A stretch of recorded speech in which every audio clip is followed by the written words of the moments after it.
இன்றைய தினம் ஐயா ஸ்ரீ சி.எஸ். ராமாச்சாரி சிலை தினம் வருகை வந்து அனைவருக்கும் அரிய வணக்கத்தை சிஎஸ்ஆரை பற்றி நிறைய சொல்லணும்னா ஆளுகால ஒரு பக்கம் எழுதி 10 நிமிஷம் சொல்கிறாங்க. அதுக்கு மேலே என்ன சொல்கிறது எனக்கு தெரிய மாட்டேங்குது. அதனால் எங்கள் அப்பா எனக்கு சொன்ன ஒரு சின்ன விஷயங்களை நான் சொல்கிறேன். இந்த சிலை நிறுவ முதல் காரணம் எங்களுக்கு அடித்தளமிட்டவர் ஐயா பி.ஆர். கோவிந்ததாஸ் அவர்கள். பி.ஆர். கோவிந்ததாஸ் அவர்களும் என்னுடைய தந்தையார் டாக்டர் டி.ஆர். அவர்களும் சுமார் 50 ஆண்டு கால நண்பர்கள்.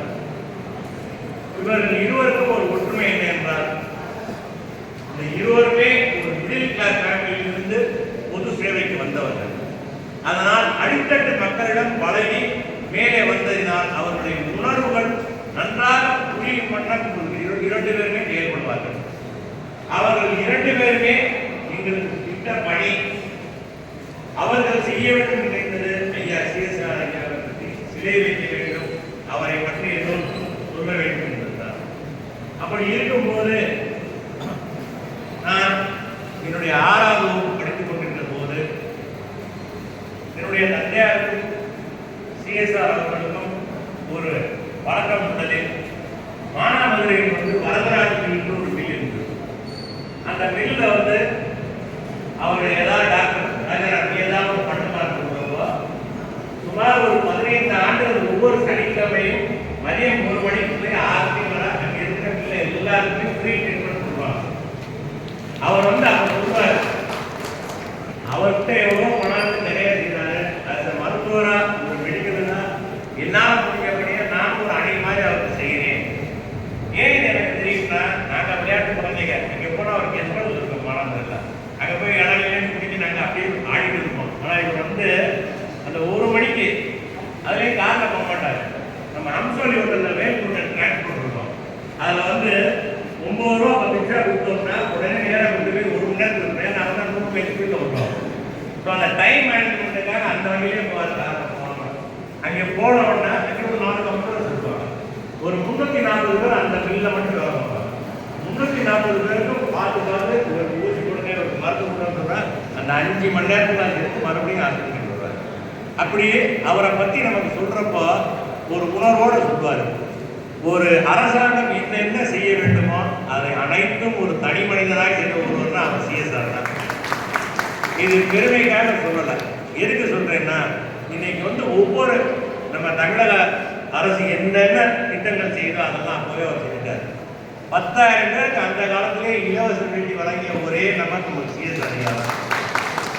அதை வழக்கம் போல் நமக்கு சமூக மக்கள் நிறுத்துவதற்கு நாமளே காரணமாயிட்டோம். நவராஜ் ஹைஸ்கூலில் அந்த இலவச வேண்டி டோக்கன் வாங்குறப்போ முன்னாடி இருக்கிற முதல் கேட்டை உடைச்சி அதில் ஆளுகை ஏறி 13 பேர் அகால மரணம் அடைந்தார்கள். அப்போ தான் அந்த சர்வீஸே நின்றுச்சு. ஸோ நல்ல சர்வீஸ் பண்ணுறவனையும் கெடுக்கிறது நாம தான். ஸோ நமக்குள்ள முதல் ஒரு நல்ல பண்பு ஒழுக்கம் இதெல்லாம் வரணும். அதே மாதிரி அவர் சொல்லி கொடுத்த இன்னொரு விஷயம் என்னன்னா, அவரவர் முடிந்த அளவுக்கு ஏதாவது டொனேஷன் பண்ணலாம். அது எப்படின்னா, ஒருத்தட்ட ஒன்றுமே இல்லை, சாகரப்போ கண்தானமாவது பண்ணலாம்ல. ஸோ எல்லாத்தையும் ஏதாவது பண்ண முடியும். அதை விட நல்லா இருக்காரு, உடம்பு நல்லா இருக்கு, ஒரு பிளட் டொனேஷன் பண்ணலாம்.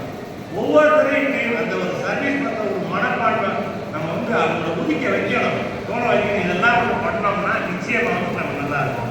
அதேமாதிரி ஒன்று பண்ணுறப்போ இருக்கிறப்போ ஒன்று பண்ணுவாங்க.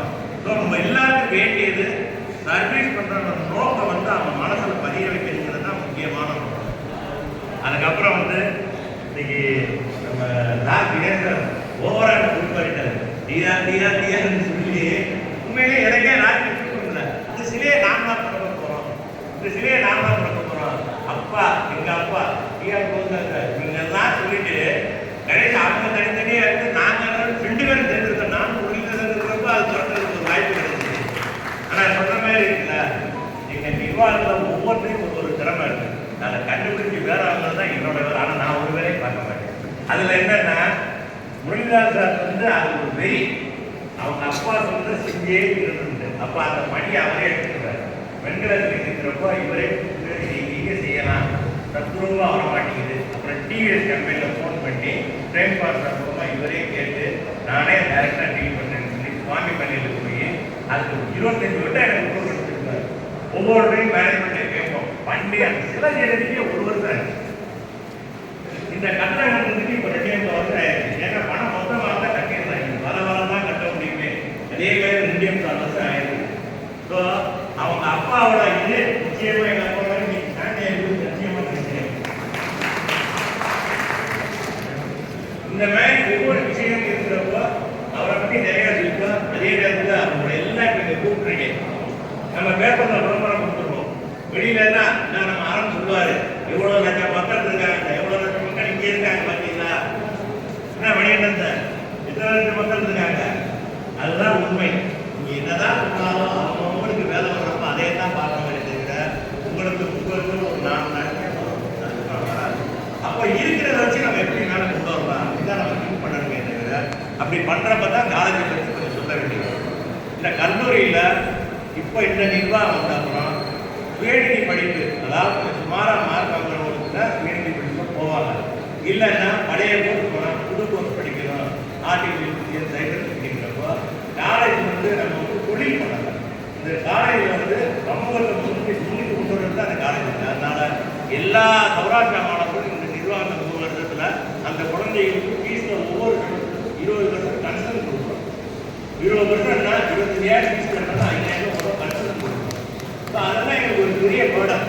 ஒரு 500 பேர் இந்த மாதிரி 5,000 கன்சல்ட் கொடுத்தா நமக்கு அந்த வருமானம் குறையும். ஆனால் வருமானத்துக்காக நம்ம காலேஜ் நடத்தல. ஒரு வீட்டில் ஒரு பையன் படித்த ஒரு பொண்ணோ படிக்க அந்த குடும்பமே நல்லா இருக்கும். ஸோ ஒவ்வொருத்தரையும் படிக்க வைக்கிற நோக்கம் தான் நமக்கு முக்கியம். அதில் இந்த நிர்வாகம் எனக்கு உண்மையிலே பெருமைக்காக சொல்கிறாங்க இல்லையா, உண்மையிலே யாருமே எனக்கு தொந்தரவு பண்ண மாட்டாங்க. எதை சொன்னாலும் ஆலோசித்து ஒரு மீட்டிங் போடுவோம், உடனே கோயிலுக்கு சொல்லிடுவாங்க, நீ பண்ணுங்க வரதை பார்ப்போம் பேஸ் பண்ணுவோம்னு சொல்லுவாங்க. இன்னைக்கு ஏ கிரேட் வருதுன்னா யார் சொன்னார், ஏ கிரேட் வந்து அவ்வளோ ஈஸியெல்லாம் இல்லை. நீங்கள் வருஷம் எல்லா ரிப்போர்ட் அனுப்பணும். இந்த ரிப்போர்ட் அனுப்பினா என்ன அனுப்பணும் தெரியுமா?